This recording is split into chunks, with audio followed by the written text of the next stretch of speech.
पहले तो आप B1 और B2 याद कर लो, फिर इन दोनों को ऐड कर दो तो बन जाता है 3, तो ये बन गया B3। फिर इन तीनों को ऐड कर दो तो बन जाता है 6, तो यहां पे बन गया B6। और फिर इन चारों को अगर ऐड कर दो तो बन जाता है 12, तो बन गया B12। बायोमोलिक्यूल्स में एक छोटा सा टॉपिक है विटामिन। छोटा सा टॉपिक है लेकिन उसका question board exam, entrance exam हर जगह पूछा जाता है। तो इस वीडियो में हम लोग क्या करने वाले हैं, उस छोटे से थ्योरी को जल्दी से कवर कर लेते हैं।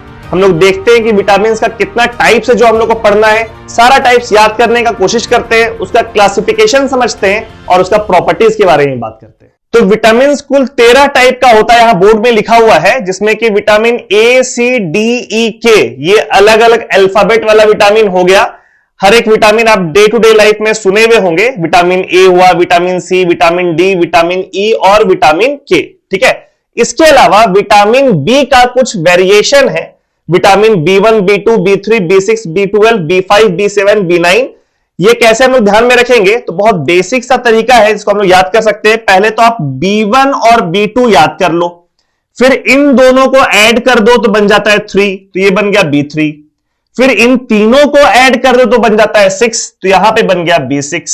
और फिर इन चारों को अगर ऐड कर दो तो बन जाता है 12, तो बन गया B12, ठीक है।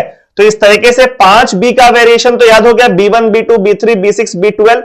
अब इन पांचों के बीच में, मतलब ये ऑब्वियसली B1 से B12 के बीच में जितना भी ऑड नंबर्स है उसमें ध्यान रखना B11 छोड़ के बाकी, मतलब 11 ऑड नंबर छोड़ के बाकी सारा B एग्जिस्ट करता है। तो 1 से लेकर के 12 के बीच में कौन कौन सा ऑड नंबर है, तो एक तो 3 है जो कि पहले ही हो चुका है, फिर एक 5 आ गया, फिर 7 आ गया, फिर 9 आ गया, और हम लोग क्या बोले, सिर्फ 11 को छोड़ के बाकी सारा ऑड नंबर है, तो 5, 7, 9 ये तीनों एडिशनल हो गया। तो कुल मिलाकर के बी का 8 वेरिएशन है, और अलग अलग अल्फाबेट का बी को छोड़ करके कितना और वेरिएशन है, 5 और है, विटामिन ए, सी, डी, ई, के। सो बेसिकली आपको बस ये के अलग से याद करना है, otherwise vitamin A, B, C, D, E, B का इतना सारा वेरिएशन और ए, सी, डी, ई अलग से ऊपर में, और एक के बस आप लोगों को ध्यान में रखना है। अब इतना सारा जो विटामिन है, 13 तरह का विटामिन, इसको हम लोग क्लासिफाई करते हैं as fat soluble vitamin and water soluble vitamin. तो अब वो फैट सॉल्युबल विटामिन में कौन कौन विटामिन है, तो सिर्फ 4 है फैट सॉल्युबल में, ए, डी, ई, के। कैसे याद रखेंगे, तो ऐसे ना एक वर्ड बना लो और उस वर्ड को याद कर लो, फेडेक।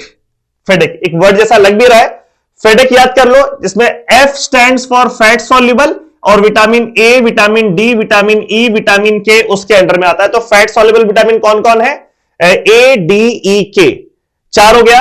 13 में से 4 हो गया फैट सॉल्युबल विटामिन। इसके अलावा जो बाकी 9 विटामिन बचा वो सारा का सारा वाटर सॉल्युबल विटामिन है, ठीक है। तो वाटर सॉल्युबल विटामिन यहां लिखा है रिमेनिंग ऑल विटामिन। तो अब प्रॉपर्टीज का अगर बात करें हम लोग, तो फैट सॉल्युबल विटामिन जो होता है it can be stored in our body, मतलब हम लोग की बॉडी में वो स्टोर्ड रहता है फैट सॉल्युबल विटामिन। जबकि वाटर सॉल्युबल विटामिन जो होता है वो हम लोग की बॉडी में स्टोर नहीं होता है, वो यूरिन के साथ हम लोग की बॉडी को लीव कर देता है, ठीक है। तो it can't be stored in our body, but इसमें एक एक्सेप्शन है इस वाटर सॉल्युबल विटामिन में कि B12 obviously is a water soluble vitamin, उसको हम लोग के बॉडी में स्टोर किया जा सकता है, इट कैन बी स्टोर्ड, ठीक है। B12 को हम लोग स्टोर कर सकते हैं, अदरवाइज और सारा वाटर सॉल्युबल विटामिन स्टोर नहीं किया जा सकता है। तो अब इसमें बहुत सारा वैरायटी ऑफ क्वेश्चंस पूछ सकता है आपसे एग्जाम में, अगर ये बोले कि बताइए विटामिन बी का जितना भी वेरिएशन है वो कैसा विटामिन है, फैट सॉल्युबल है कि वाटर सॉल्युबल है, तो obviously all the vitamin B are water soluble vitamin. फिर आपसे अगर पूछेगा कि इन सारे विटामिन बी में से कौन सा विटामिन है जिसको कि बॉडी में स्टोर किया जा सकता है, तो सिर्फ B12 है जिसको बॉडी में स्टोर किया जा सकता है। इसके अलावा कोई भी विटामिन बी को हम लोग बॉडी में स्टोर नहीं कर सकते।